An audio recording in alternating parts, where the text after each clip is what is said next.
1 Pedro, capítulo 3, do versículo 8 ao versículo 17. Quem encontrou, diga amém. Leiamos de forma alternada, eu lerei os pares e vocês juntos lerão os ímpares.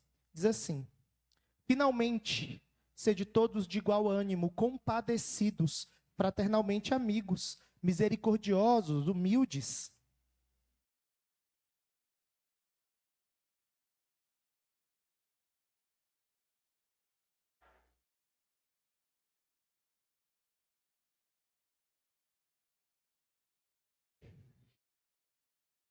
Pois quem quer amar a vida e ver dias felizes, refreie a língua do mal e evite que os seus lábios falem dolosamente.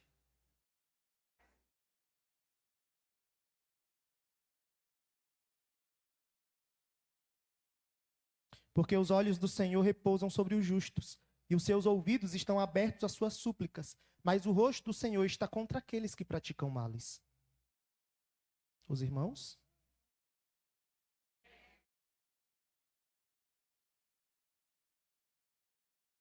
Mas ainda que venhais a sofrer por causa da justiça, bem-aventurados sois. Não vos amedronteis, portanto, com as suas ameaças, nem fiqueis alarmados.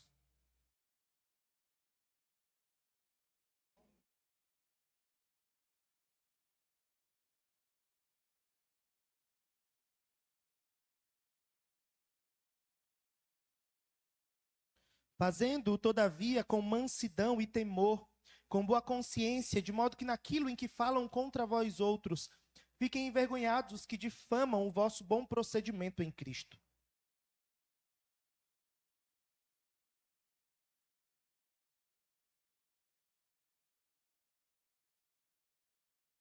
Todos juntos o 18? Na verdade, até o 17 hoje. O 18 ao 22 eu vou deixar para a próxima semana. Até o 17. A perícope inteira vai até o 22, mas eu vou pregar até o 17. Queridos irmãos, a gente vai ouvindo Pedro, a gente vai lendo e ouvindo o Senhor falar através da vida de Pedro aqui, e através da minha vida, obviamente, com a interpretação daquilo que Pedro escreveu. E a gente vai vendo como é de viver a vida cristã. A gente vai vendo como é que deve ser o crente. Todo mundo aqui, se eu perguntasse aqui, se eu desse um grito hoje e falasse, quem quer ser vitorioso aqui, diga amém. Tenho certeza que todo mundo diria amém. Diga para o seu irmão do lado, você é um vitorioso. Não faça isso, não precisa. Mas talvez, se eu dissesse esses jargões e essas coisas de vitória, de conquista, talvez você tenha na sua mente o que é ser vitorioso. Ser vitorioso, talvez, para alguns, seja ter filhos. Que bom, realmente faz parte da bênção de Deus para a nossa vida. Para outros, talvez seja fazer a viagem dos sonhos. Sabe aquela pessoa que chega diante de uma viagem que ele sempre quis fazer, e aí ele olha para aquele local e naquele lugar e diz assim, agora eu posso morrer em paz. Realizei o meu sonho. Já ouviu disso? Eu já. Talvez ser um cristão vitorioso seja realizar o sonho do carro zero. Talvez seja ter uma família abençoada. Talvez seja estar na igreja.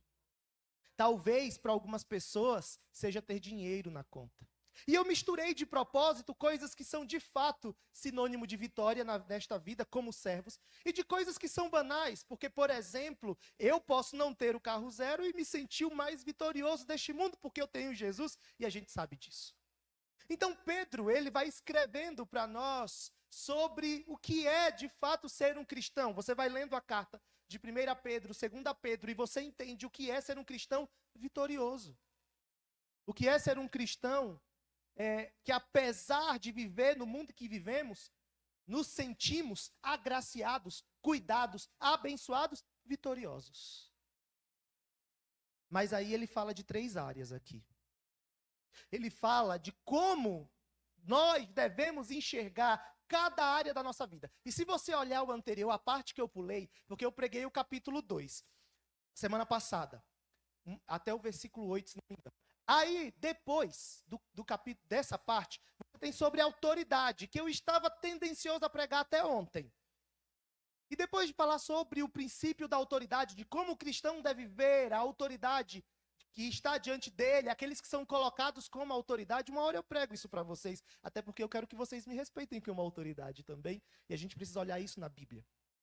Ele fala de como deve se portar nos relacionamentos, né? E ele fala de forma detalhada, servos e senhores, enfim. Ele vai descrevendo como nós devemos nos relacionar.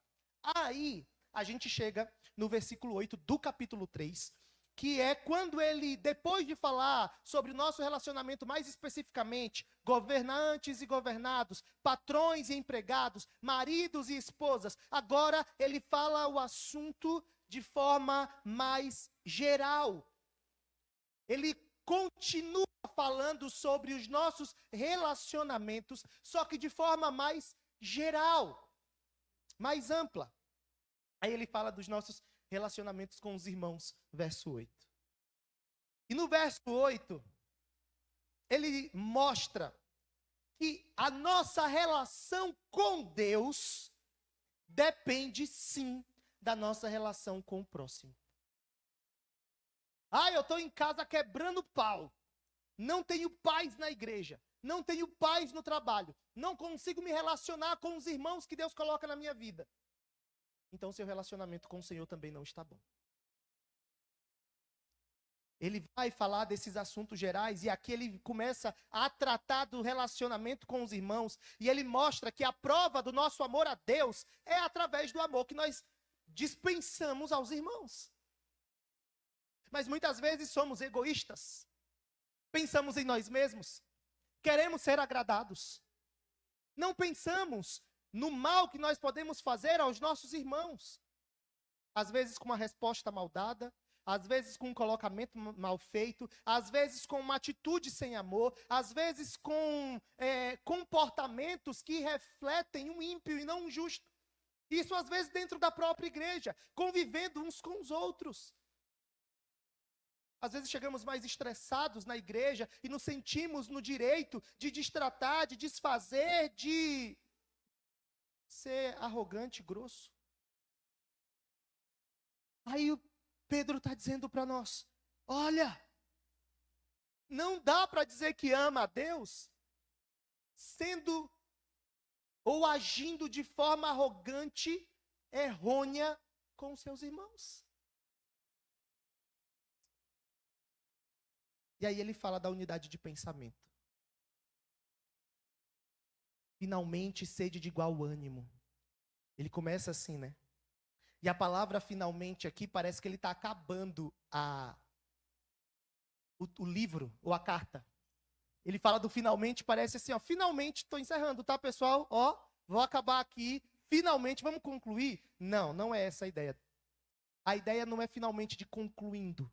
A ideia é, em resumo, eu vou resumir aqui para vocês, tudo que eu falei até aqui.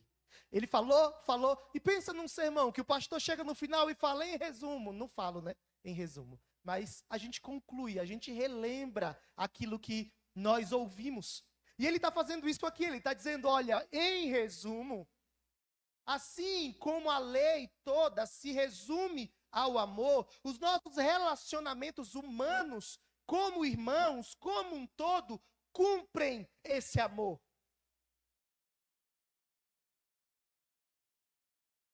E a ideia básica aqui é unanimidade. Unanimidade.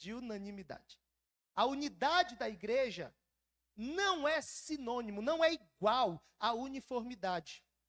Mas a gente coopera no meio da adversidade. Ou no meio da diversidade. Adversidade e diversidade. Porque a gente passa por dificuldades e nós somos diferentes. Então a unidade da igreja não é um monte de gente programada para ser igual um ao outro.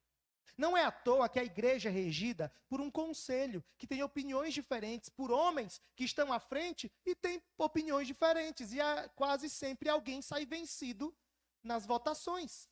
Porque a gente debate os assuntos, coloca em votação e às vezes alguém perde a votação. Qual é a ideia? Nós temos pessoas diferentes conduzindo a igreja em todas as áreas delas. Nós somos diferentes uns dos outros, mas isso não significa que nós devemos viver em discordância, em confusão, em discórdia, em falta de unidade. Os cristãos podem discordar quanto à forma de certas coisas, mas eles devem concordar com duas coisinhas: o conteúdo e a motivação. Conteúdo e motivação. Porque o conteúdo vem da Bíblia, irmãos. Eu posso até discordar de você que esse teclado tem que vir para o lado de cá e a bateria para o lado de lá. A gente pode até discordar do sistema de programação da igreja, de atividade da igreja, mas a gente não pode discordar do que nós ensinamos, a gente não pode discordar da palavra de Deus e a gente não pode discordar em motivação. Eu tenho que estar motivado pela glória do Senhor e você tem que estar motivado pela glória do Senhor. Nós temos que ter a mesma motivação. A ideia de unidade de pensamento não significa todo mundo pensando igual. Eu acho que não existe em igreja nenhuma duas pessoas que pensem exatamente igual. Nem os gêmeos são assim. Nem os que nascem na mesma barriga. O William e o Caleb lá em casa são completamente diferentes. Aí a gente às vezes quer chegar na igreja e encontrar pessoas que pensem exatamente iguais a nós. Não vamos. Unidade de pensamento significa estar motivado pela palavra de Deus, ter o conteúdo da palavra de Deus, crer na mesma coisa. Mas é fato que nós vamos discordar e nós temos que aprender a discordar. E não é à toa que antes o próprio Pedro prepara as pessoas, porque ele fala sobre liderança. E às vezes nós estamos numa posição de liderança e às vezes numa posição de liderados. Eu aqui na igreja sou o líder da igreja, mas eu chego no presbitério, lá tem outros líderes.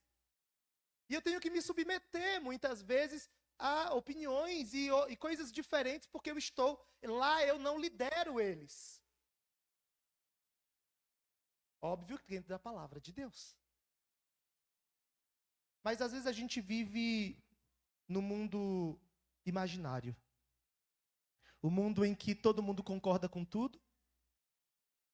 O mundo em que todo mundo tem a mesma opinião e que a gente vai sentar para debater um assunto e todos vão concordar conosco. Não, não existe esse mundo, nem dentro da igreja. E às vezes nós vivemos no nosso mundo, que discordou de mim, então também não vou fazer. É aquele grande infantil.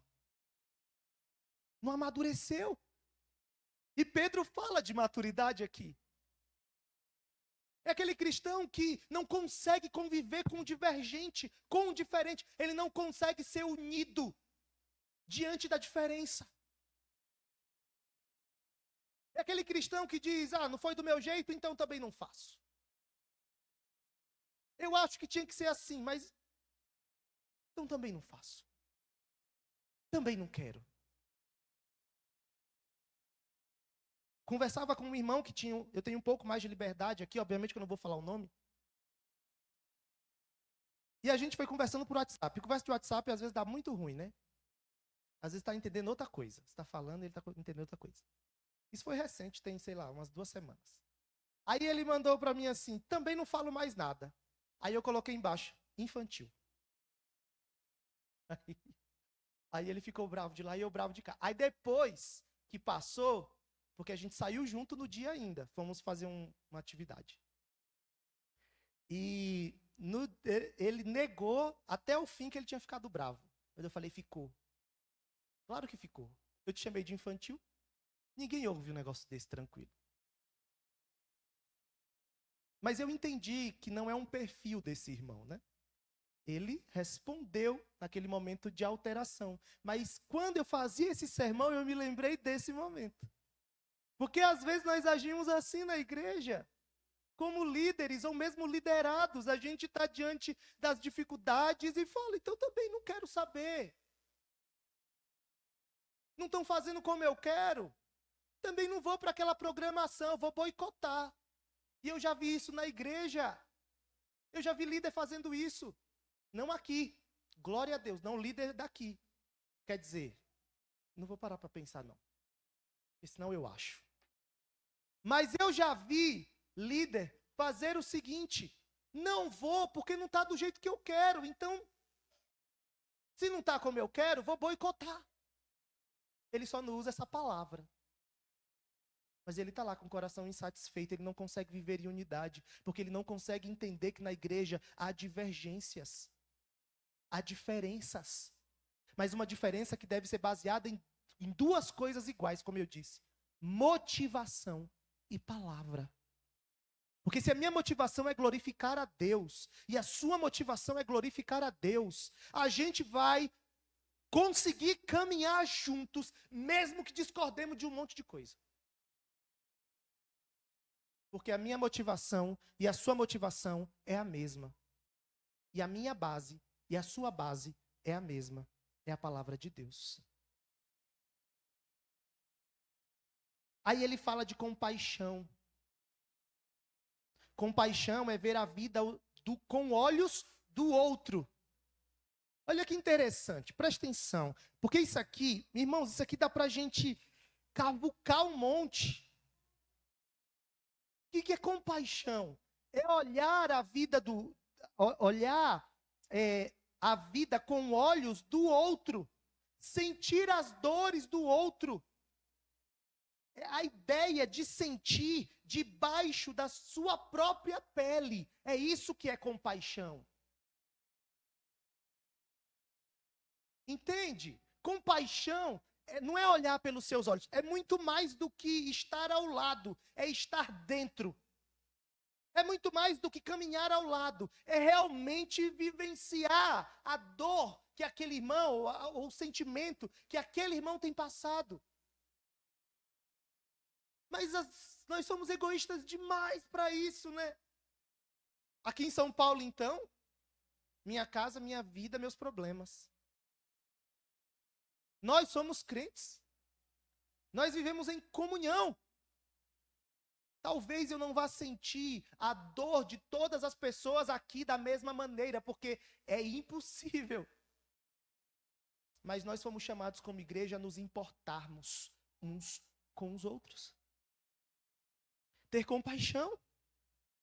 A palavra de Deus ensina a nos alegrarmos com os que se alegram e a chorar com os que choram.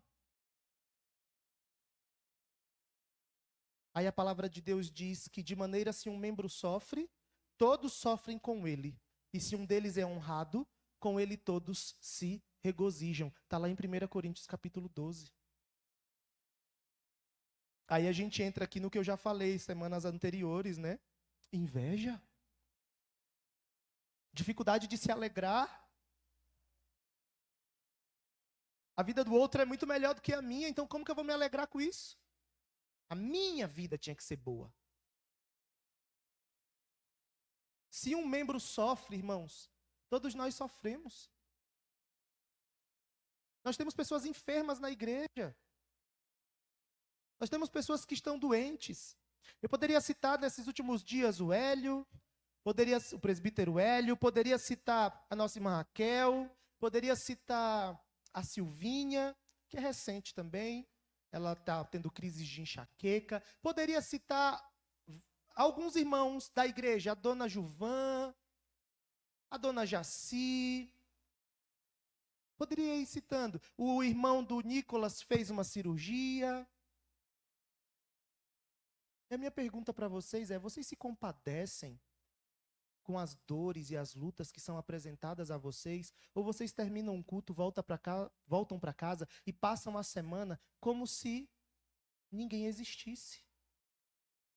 Como se a sua vida girasse em torno de si mesmo.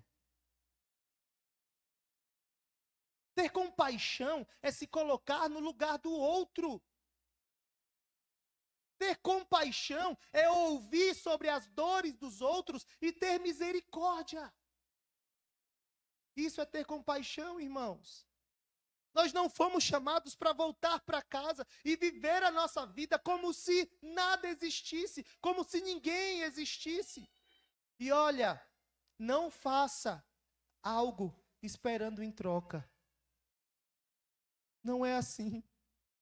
Ah, sou sempre eu quem fala, sou sempre eu quem manda uma mensagem, sou sempre eu. E a pessoa, não, irmãos, não é sobre o outro. É sobre você. Faça você o que Deus te chamou para fazer. E se o outro não está fazendo, o problema é dele com Deus. Pare de olhar o que os outros não fazem contigo. E olha, tem coisa que é pior ainda. Tem aqueles que não fazem por ninguém e exigem que os outros façam por ele. Eu acho que esse é ainda pior. Porque esse não manda mensagem para ninguém, esse não ora por ninguém, esse não se importa com ninguém, não dá atenção a ninguém, não está nem aí para a vida dos outros, da comunhão da igreja, do corpo de Cristo. Mas quando ele sofre, a primeira coisa que ele fala é: me abandonaram. Ninguém mandou uma mensagem. Para mim, esse é o pior. Deus está nos chamando para ter compaixão. Ele fala de amor fraternal. A ideia aqui é de fraternalmente amigos. E óbvio que vai ter níveis de amizade dentro da igreja. Nós não somos próximos de todo mundo da mesma forma, nem Jesus era. Então tira da cabeça a ilusão de que você tem que ficar olhando a amizade dos outros e a fraternidade dos outros para definir a sua fraternidade. Desenvolva o seu relacionamento com os irmãos. Olha lá, ó, o pastor e o Vitor. O Vitor é o queridinho. Talvez seja mesmo, né, Vitor? São quantos anos? Uns 9 já? 8, 9?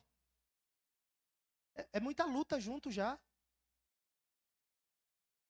Queridinho, o que é ser queridinho? É um amigo próximo. Mas o relacionamento que eu tenho com o Daniel é outro. Desenvolvido há menos tempo, né, Daniel? Mas a gente bate um papo, a gente conta um com o outro. E quem sabe quando chegar a 9 anos, seja um queridinho também. Você já é, meu querido, já é. Só que as pessoas ficam olhando esse tipo de coisa e se esquecem que nós somos chamados para agirmos com fraternidade uns para com os outros. E dentro disso, os nossos relacionamentos vão sendo construídos. Porque o relacionamento que eu tenho com um é diferente do que eu tenho com outro. A Aline e o Wagner são um casal. São perfis totalmente diferentes. Então, quando eu vou me relacionar com a Aline, é de um jeito. Com o Wagner, mais sereno, mais calmo. A Aline puxou a Cida, né? E o Wagner é mais tranquilo, light. Não dá para se relacionar da mesma maneira, não são pessoas iguais. Só que a grande questão aqui é que, independente de qual seja esse relacionamento que eu vou desenvolver, ele tem que ser regado por amor entre os irmãos. O amor entre os membros da igreja deve ser o mesmo amor que existe entre os irmãos de sangue. E às vezes até maior, porque é amigos mais chegados que irmãos. Nós somos adotados pelo Senhor, nós somos feitos irmãos, e Ele não nos chama para cuidarmos uns dos outros por causa das nossas virtudes. Olha como a Dayana é uma pessoa especial, então eu vou cuidar dela. Agora, a Creuza, eu já não gosto muito. Não é sobre as virtudes das irmãs, é simples assim, são meus irmãos em Cristo.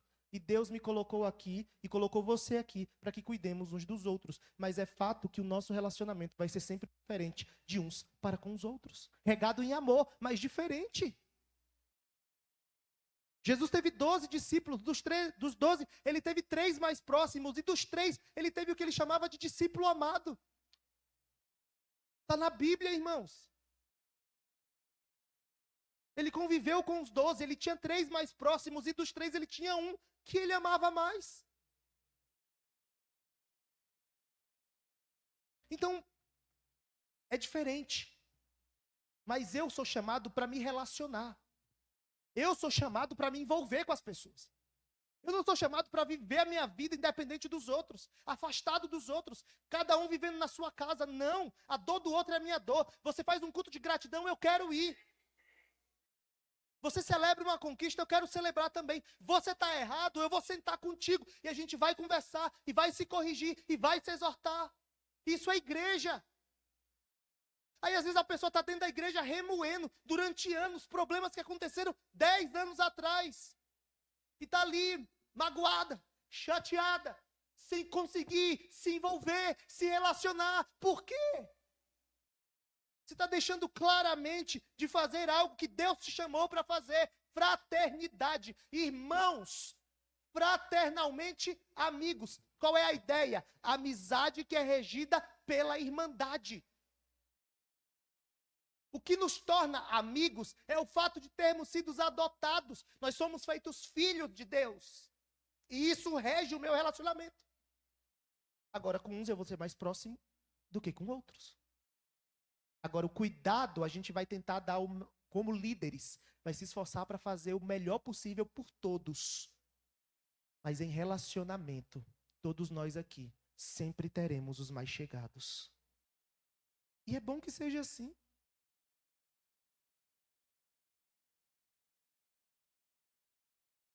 O verdadeiro amor, irmãos, não é uma emoção. Ou melhor, não se origina em emoção. Eu estou sentindo amor. Não. Eu decidi amar. É uma decisão. Não é uma emoção. O verdadeiro amor não se origina nas emoções, mas na vontade. Eu decido amar. E se você não ama, é porque você não decidiu amar. Não fique esperando ter o dia certo para amar. Ah, hoje eu estou disposto a amar, amanhã não. Hoje eu estou disposto, porque eu estou sentindo que Deus está falando comigo. Vai ter semanas, vai ter mês que Deus vai estar lá mais calado contigo. Deus não vai estar falando tudo que você precisa ouvir, ou melhor, tudo que Ele entende que você precisa ouvir naquele momento, porque a gente acha uma coisa e Deus tem outros planos para nós.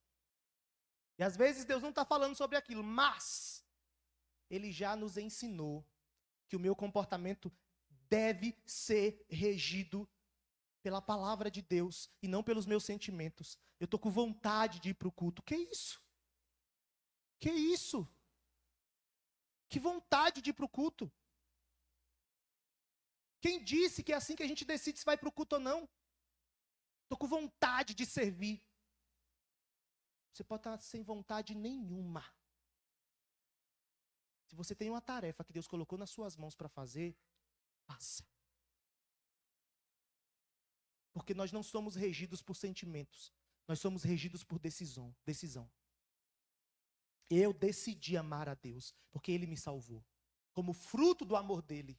E esse amor reflete-se uns para com os outros. Nós precisamos nos amar.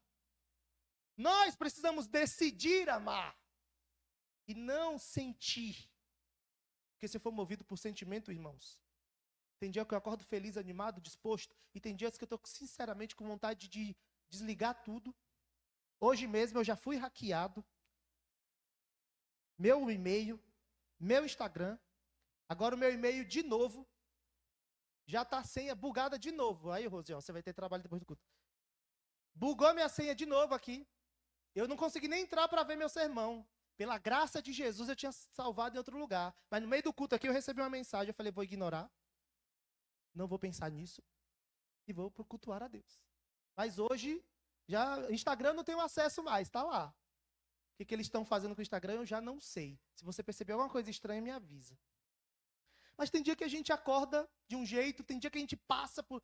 Ontem, falei, sábado de manhã.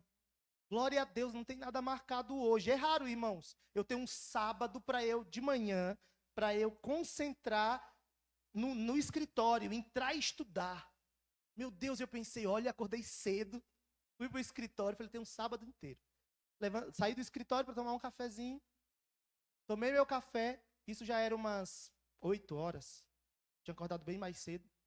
Tomei um café para dar uma animada e voltei para o escritório. Quando eu sento de novo, eu só ouço o grito da Dai, Mô! Falei, oh Deus, porque não foi aquele grito, foi um grito de ajuda. Aí eu desci, quando eu chego lá, sangue, mas muito sangue. Ela tinha derrubado um pote de vidro no pé, e o corte tinha sido bem fundo. Lá vamos nós. Acabou minha manhã. Vamos para o hospital.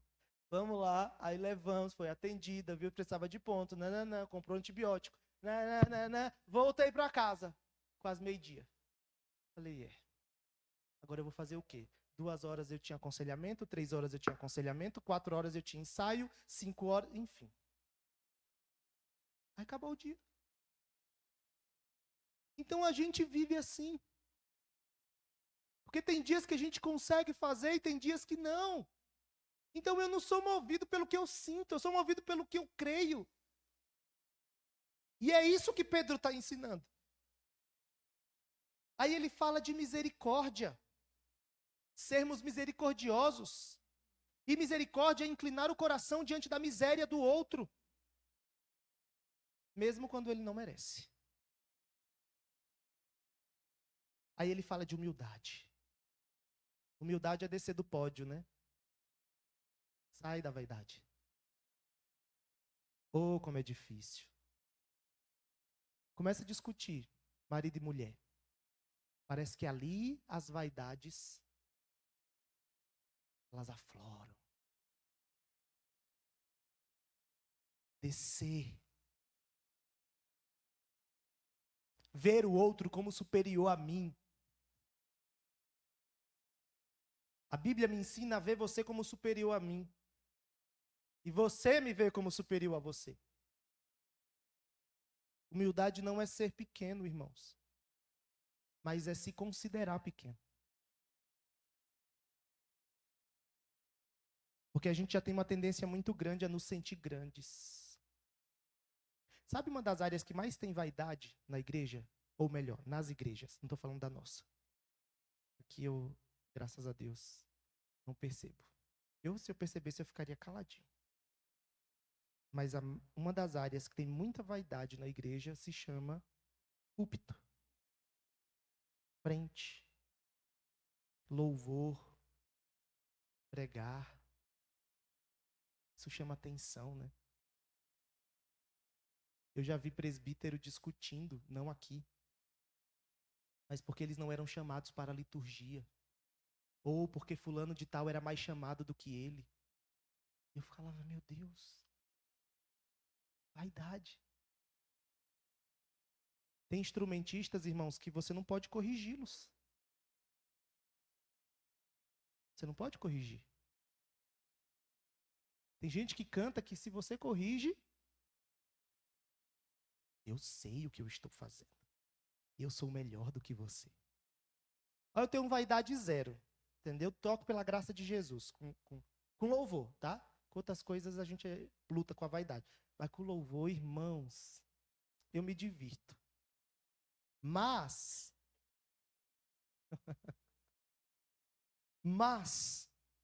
o Senhor nos chama para ter vaidade, para ter humildade. Ai, Jesus. No reino de Deus a pirâmide está invertida. Ser grande é ser pequeno. Ser maior é ser servo de todos. A humildade é a porta para ser honrado, irmãos. Quer ser honrado? Seja humilde.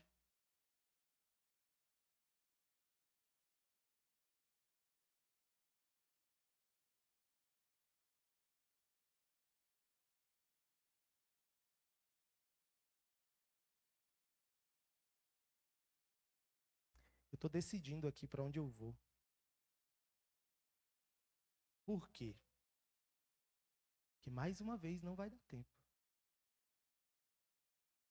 Mas vamos lá. Eu não vou até o fim hoje, não. Já partindo para o final, Pedro fala dessa primeira área. Eu falei de 3, né? Essa é a primeira. Existem outras 2. A segunda, eu vou só citar. Que é o relacionamento com os nossos inimigos. Esse aqui, eu vou juntar para a semana que vem.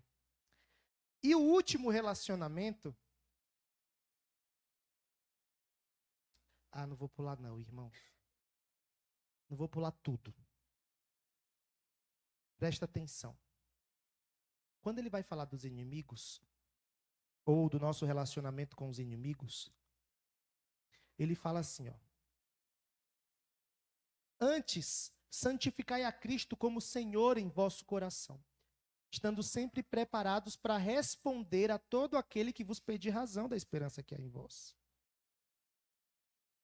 Aí ele diz, volta um pouquinho para o verso 9. Não pagando mal por mal, ou injúria por injúria. Antes, pelo contrário, bendizendo, pois para isto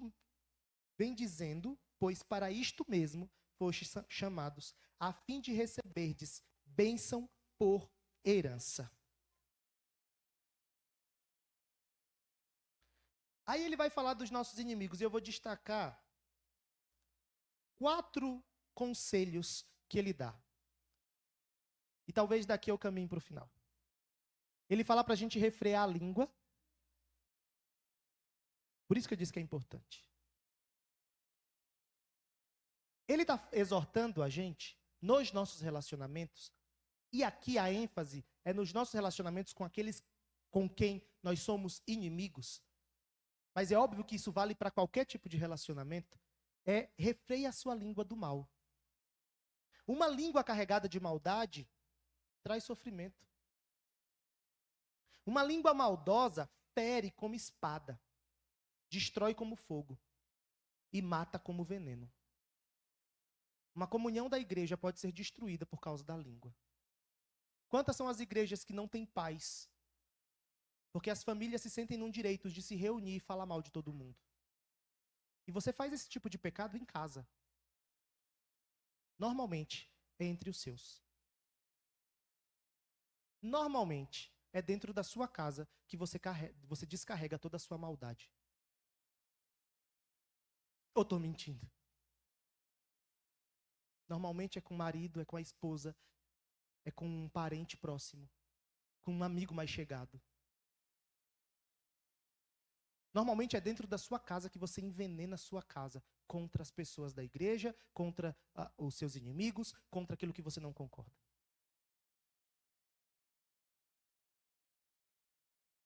Maldade. A Bíblia diz que é maldade.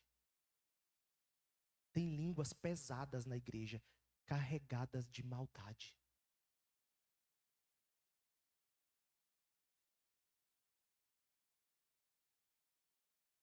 Mas não apenas as palavras.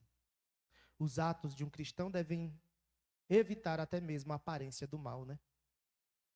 A gente precisa clamar como o salmista no Salmo 141:3 diz: põe guarda, Senhor, a minha boca. Vigia as portas dos meus lábios. A ideia é, coloca uma grade, coloca um guarda na minha boca. Falou mal de quantas pessoas nos últimos dias aí? Falou mal de quantas coisas? Se você fez isso, maldade. Língua carregada de maldade. Aí a Bíblia fala, não fale com dolo. E a gente aprendeu que dolo é dizer uma coisa e sentir outra. É falso. O dolo é aquele que é falso. Está aí no texto, irmãos. Não fale com dolo. Você está na frente de todo mundo sorridente, ou às vezes ali, introspectivo. Não é aquela pessoa mais sorridente, mas é mais introspectivo. Só que por dentro você está amaldiçoando os outros, está falando dos outros, você por dentro está sentindo coisas completamente diferentes. Falso. É agir com dolo. Está sendo doloso.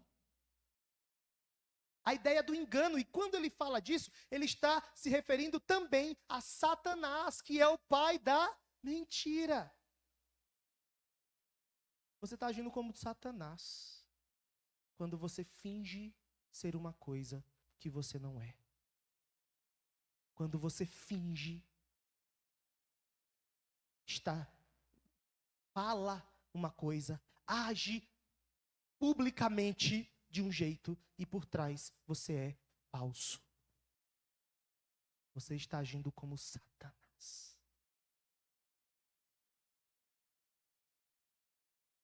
Aí o texto fala, ele sai do que a gente não deve fazer e o outro é aparte-se do mal e pratique o bem.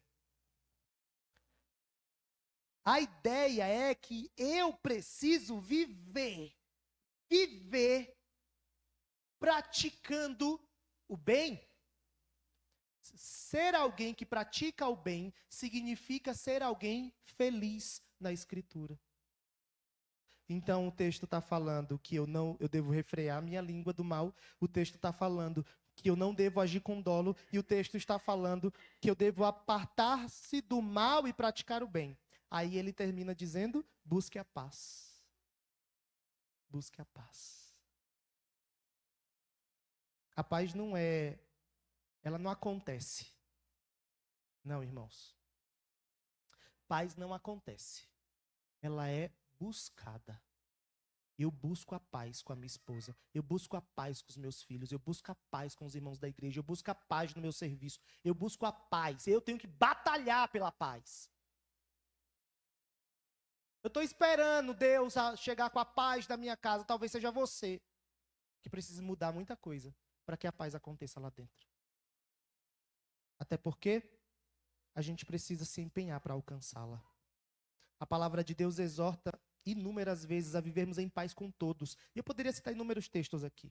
E foi o próprio Jesus quem preferiu a bem-aventurança. Bem-aventurados os pacificadores, porque serão chamados filhos de Deus. Agora, a paz não significa viver acomodado com o erro. Eu não vou falar nada e eu espero que ninguém fale nada comigo porque eu quero paz. Tá tudo errado, mas eu não quero que ninguém diga nada. Isso não é paz. Ter paz não é ser conivente com o erro. Ter paz significa, inclusive, enfrentar os nossos pecados.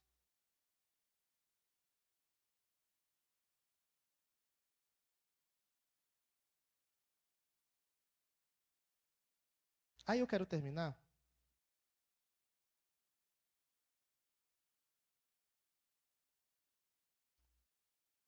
com um aspecto do versículo 10 e 11. Vamos ler e eu vou terminar aqui, todos juntos. Pois quem quer amar a vida,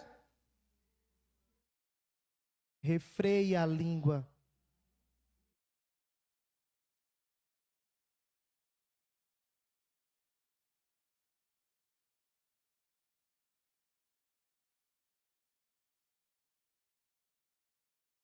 Ele está falando aí de felicidade, né? Ele fala assim, ó, é porque ele fala de tudo isso que eu disse aqui para vocês, não refrear a língua, não usar a língua com maldade e tudo isso. Mas tem um aspecto que nos foge aqui, porque ele diz assim: pois quem quer amar a vida e ver dias felizes, refreia a língua do mal, e ele vai falando. E apesar de nós termos os olhos no céu, a gente não pode viver de forma alienada aqui na terra. Qual é a ideia? É que apesar de eu ser cristão e de eu saber que a minha felicidade eterna é no céu, isso não significa que eu não deva buscar a felicidade aqui na terra. Isso não significa que eu não possa querer ter uma casa confortável, ter uma vida tranquila, ter uma família em paz. Eu preciso buscar essa felicidade também. Eu preciso buscar ter dias felizes, porque eu vivo na terra. E eu quero que a minha vida seja boa.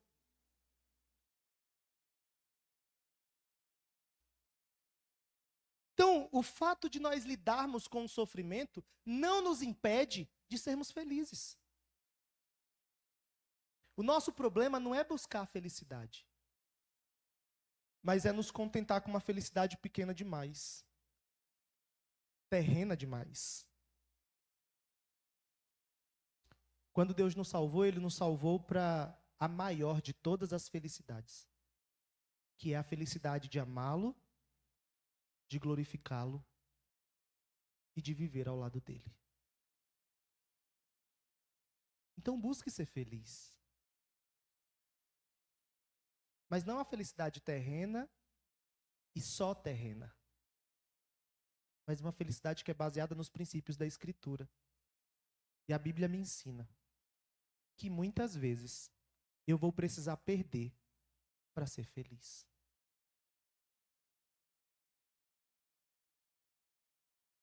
Semana que vem eu continuo. Mas é um texto riquíssimo. E é importante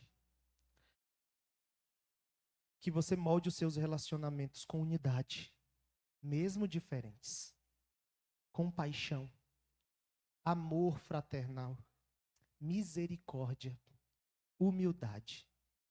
E no trato do dia a dia com os nossos inimigos, ou mesmo com outras pessoas, nós devemos refrear nossa língua do mal.